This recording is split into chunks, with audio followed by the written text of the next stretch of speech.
What's up, guys? Out from MicroGrinder School, back with one more video before I have my procedure done tomorrow morning at the oral surgeon, and I'm not going to be able to create any videos for a while with my face swollen on this side for a while. So I figured before I have that done, let's do a video, and let's do a video very similar to our last video. So in today's video, we're going to talk about how often you're going to flop a strong value hand and how often you're going to flop a pair.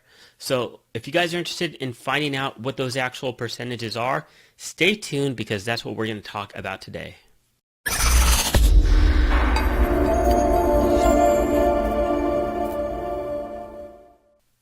Hey guys, welcome to today's video. For those of you that don't know who I am, my name's Alton Harden. I'm the founder of MicroGrinder Poker School and this YouTube channel, and we're all about turning beginning and struggling poker players into solid winning poker players through sound poker fundamentals. So if you guys are new to the site, consider hitting that subscribe button down there and subscribing to my YouTube channel. But without further ado, let's go ahead and let's get into today's video. We're going to talk about how often you'll flop a strong value hand and how often you're going to flop a pair.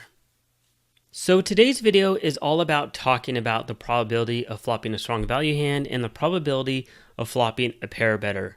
Because I want to talk to you guys about something that I call the 1/3 rule, and I also want to talk to you guys about the actual specific probability of flopping a pair with your entire range. Because a lot of us have heard that we'll flop a pair or better approximately 1/3 of the time, which is partially true, but it's not entirely true. And again, just like with my previous video, a lot of people say things just because other people have told them this in the past, but they really haven't done the work to analyze it to determine if it's valid or not. And that's what this is all about. And what I'm going to do in this video is tell you how often you'll flop a strong value hand on the flop with your entire range, and also how often you're going to make a pair or better on the flop with your entire range, looking at pocket pairs and unpaired hands. So writing my book, just like I did with the last video, I did Flopzilla analysis, I've done a lot of mathematics, and I've really thought about these different probabilities and worked through them myself, either through mathematics or through empirical analysis with software such as Flopzilla. So let's talk about this with the help of my book. Let's go ahead and slide my book over onto the screen. And so just a quick note for those of you that are interested in the progress of the book. If you take a look at the number of pages, we're down to now up to 371 pages. All but the final chapter is written and the preface. So pretty much a majority of the book is completed except for the final chapter and me doing the preface after everything is done, sending it out for some final editing. And then we are very close to publishing, guys. So we're getting there. I've been up till 3 a.m. the last 2 nights working on the book. After my wife goes to bed around 8 or 9, I just get on my computer and I work for 5 or 6 hours working on this book. So that's what I've been doing for the last few days. Anyways, let's talk about something that I call the 1/3 rule. So the 1/3 rule, here it is right here. The 1/3 rule states that you'll flop a strong value hand approximately 33% of the time. And so how did I figure this out? Well, there's really no easy way to do it with just basic mathematics, because there's so many unique situations in terms of our pre-flop ranges and our post-flop board textures, right? There's over 1 million different 5-card runouts, and in terms of the flop, there's just under 20,000 different unique flops, and then once we know the flop, there's roughly 1,000 unique turns and rivers. So what I did is I used my favorite analysis tool that I'm learning to love with writing this book. I used Flopzilla again. So what I did is I did empirical analysis with Flopzilla, and what I did is I used my predefined ranges for the book: under the gun, middle position, cutoff, button, and small blind. And in Flopzilla, I just went through here and I clicked random flop, and I listed for strong value hand, I decided that it would be top pair or better. And so I just did a bunch of random flops, and I looked at how often an under the gun, middle position, cutoff, button, and small blind would make a strong value hand for random flops. And I did it numerous different times. I inputted all that information into a spreadsheet, and after I had a decent sample size, I looked at somewhere between 15 and 20 different flops. So you can imagine 15 times 6. It's not the biggest sample size in the world, but I think it's more than enough for this analysis to get a good idea. So I did a little more than 100 different unique flops looking at these different ranges to determine how they would connect with the board texture to make a strong value hand. And through empirical analysis, what I found was that we'll flop a strong value hand around 1/3 of the time. Through my analysis, I found that it was 35%, but I know that there's going to be some error in that because the sample size isn't huge. I imagine if I did a sample size of 1,000, then it would be a lot more accurate. It might be closer to whether maybe it's a little more than 35%, maybe it's a little less than 35%. But in general, it's close enough to 33% where we can state that we'll flop a strong value hand approximately 33% of the time on the average. And with poker, just like all of our other analysis with the rule 2 and 4, we're trying to estimate our equity. We're trying to estimate our outs and all that. There's error in that anyway, so it's okay if we have error in something like this because there's always going to be error in our analysis since there is a lot of incomplete information in poker. So the 1/3 rule is how often you'll flop a strong value hand. Now, a lot of you have probably heard that you'll flop a pair approximately 33% of the time, which I have written in here right here. So a lot of people state on poker videos, I've stated this before in writing, I've seen people do it in forums, they'll state that the probability of flopping a pair is approximately 33% of the time. So we'll make a pair around 1/3 of the time on the flop. That's partially correct and it's partially incorrect. So if we're looking at our unpaired cards within our opening range, so let's just go ahead and pull up our conservative under the gun range, and let's remove all the pocket pairs. Let's say that this is our range. With this range, we'll flop a pair, and in fact, if we did everything but pocket pairs with this range, we'll flop a pair approximately 1/3 of the time. And there's a very easy way to figure this out. And so when we're doing this, let's say, for example, and this is what I did in my book, we're dealt 7-5 suited of hearts. With a 7 or a 5, we'll make 1 pair, 2 pair, trips, full house, or quads, roughly 1/3 of the time. And so we can see, for example, we're not including where the board is paired because it's not a unique 2-paired hand to us. It's really a 1-pair hand where there's a pair on the board and everybody has 2 pairs. We're really interested in looking at where it affects us the most, and it's not a flop where everybody can improve as well. So 1 pair would be a pair of 7s, a pair of 5s. 2 pair would be a pair of 7s and 5s. Trips would be a 7-7 or 5-5 flop. A full house would be a 7-7-5 or 5-5-7 flop. And quads, of course, would be 7-7-7 or 5-5-5.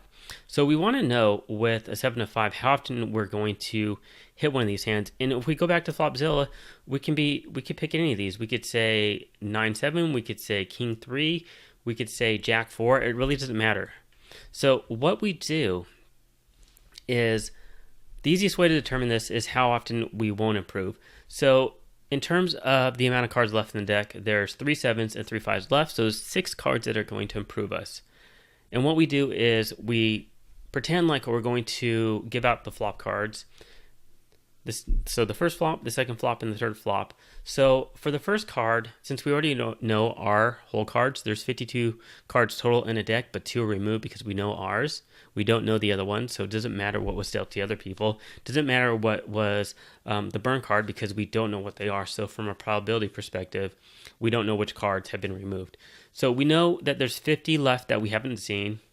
44 out of those 50 won't improve because 6 of those will improve us. And then for the second flop, 43 out of 49 won't improve us. And for the third flop, 42 out of 48.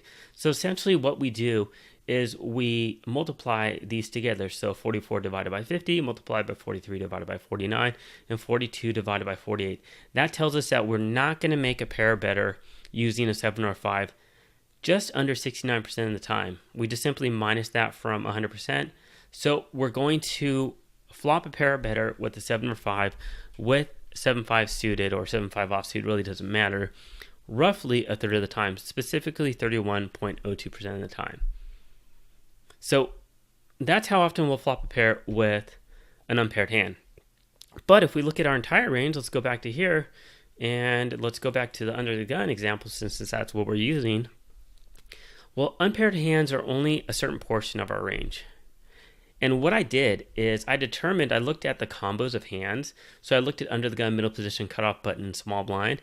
And what I did is I determined, in terms of the total combos of hands, I determined what percentage of those combos, and I did not mean to do that for broadways. Let's go back to here. What percentage were pocket pairs and what percentage weren't? So 68 combos out of a total of 119 combos for an under the gun open raising range are the amounts that aren't a pocket pair. And so I looked at that and I took an average for the ranges that I defined in my book, and I determined that 30% of our range on the average is going to be composed of pocket pairs. Now there's going to be some slight differences from one person's range to another, but for the ranges that I use and the ranges that I recommend, on the average 30% of the range for under the gun, middle position, cutoff, all the way through small blind for our open raising ranges, 30% of those ranges are going to be composed of pocket pairs, and the remaining 70% is going to be composed of unpaired hands. So if we're looking at our entire range, if we look at our pocket pairs, well, we know that 30% of the time of our entire range, we're going to have a pair on the flop with a pocket pair. But what about the other 70% of the time? Well, since we know with an unpaired hand we're going to make a pair 31% of the time, we can do 0.7 times 0.31. So with that remaining 70% of our range, we just simply times those together, and that tells us with that portion of our range we're going to make a pair 22% of the time. So we simply add these two together. 30% plus 22% tells us that with our entire pre-flop open raising range, pocket pairs and unpaired hands, we're going to flop a pair or better 52% of the time. Now, this is not, like I said, 100% accurate, because with the pocket pairs, we're not really looking at sets or better. We just know that we're going to have at least a pair on the flop with those, because we're always going to have a pair with those. And for unpaired hands, we're going to at least flop a pair 22% of the time. We add those together, and so just over half of the time, we're going to have a pair on the flop. Now, when we say we have a pair on the flop, it could be the smallest pair on the flop. It could be a pair of twos, or it could be a pair of aces. We're not differentiating one from the other. And so, really, this video is just all about letting you guys know how often you're going to flop a pair with your entire range, and how often you're going to make a strong value hand. We can even take this a bit further, and looking at our opponents, and let me go ahead and make this larger so you can read this, because I think this is probably the most important takeaway from this, is that we can look at this combined with our opponent's c-betting frequency to determine specifically what type of range they potentially are c-betting with. So since we know we're only going to make a really strong hand, top pair better, around a third of the time, if our opponent has a very low c-betting frequency over a decent sample size of 0 to 33%, then we know that they're c-betting with a strong value hand, because that's what the mathematics and empirical analysis tell us. Now, if it's anywhere between approximately 34 and 50%, we know that they're going to have strong value hands, but they're also going to have some weak value and medium strength value hands as well, and potentially some bluffs and semi-bluffs. And then once we get over roughly roughly 51% of the time, and you'll notice that I'm saying roughly because this is not, I would say, precise mathematics, because there's going to be deviations from one person's range to the next. So this is going to be close, but not perfect. But once we get over that 50% of the time, if they're c-betting greater than half the time, then we can be fairly safe to assume that they're not only going to have value hands, whether it's a strong value hand, a medium strength value hand, or weak value hand, but they're also going to have potentially some bluffs and semi-bluffs. And then, let's say our opponent has 65% c-betting frequency over a sample size of 100 hands where they've c-bet, or maybe they're c-betting 75% of the time. We can be fairly correct in assuming that they're definitely going to have some bluffs and semi-bluffs within their range, and their c-betting perceived range is going to be fairly weak compared to somebody that is maybe c-betting 33% of the time, or maybe 39% of the time. So this is really the biggest takeaway that we get from this is this information from this table is not only knowing how often our opponents or us are going to make a strong value hand or just a pair or better, but taking this and combining with their c-betting frequency to determine what that really means. And that's, I would say, the actionable information out of this. So anyways, guys, video is getting long, so I'm going to end it at this.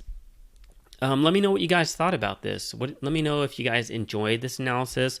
Again, it's imperfect science or imperfect mathematics because I used empirical analysis for a portion of it. And of course, yes, I didn't use a statistical sample size that's going to be significant for my analysis where I'm looking at tens of thousands or hundreds of thousands of different scenarios.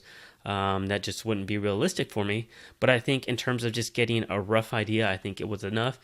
Combining that with some basic mathematics as well to estimate these different probabilities and then combining it with c-betting frequencies.